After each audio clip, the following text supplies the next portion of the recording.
Here we go. The election is upon us. Think about all the big changes. Well, that's the purpose of this little video this time, because if Republicans take control of the Senate, which is the big storyline this election, oh man, what big change we're going to see. Well, I'm excited about that because I am more Republican than anything else, and being a conservative, I've got high hopes.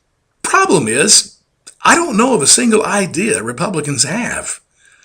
So what is the change if they take over? Well, I think the biggest change, and actually it's a symbol of change in my book, change that we see in Washington. You can see it in the Senate itself, because if Republicans win, there'll be a change in leadership. Like right now, the Democrat leader is Harry Reid. He's the majority leader. I'm not a fan of his at all, by the way. I'm sure he's a fine guy, but politician-wise, glad to see him go. If Republicans win, Mitch McConnell will be the new majority leader. That's the change in Senate. Now, Mitch has got to win his race, probably will, and so he would become the majority leader. This, though, represents to me a beautiful picture of the change Republicans are going to bring. Now, I'm going to give you a test. I want to give you the resume of just one of these guys, Harry Reid or Mitch McConnell. It's your job to see if you can guess which one I'm talking about. Okay, this one guy, he's in his mid-70s.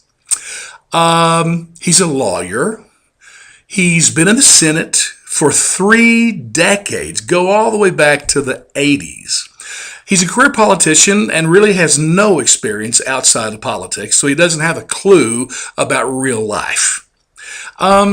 He's also white, believe it or not. Well, I'm going to stop right there. I could go on, but maybe that's just enough for you to guess which one I'm talking about. Yeah, it's a trick question because that's both of them.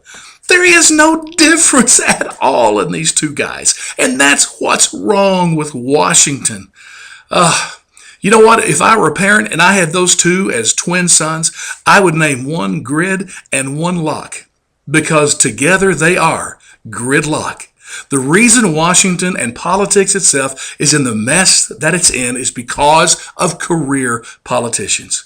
Oh, that we would vote out these incumbents. Well, I'll deal with that in another question. So, change? Oh yeah, change is a-coming.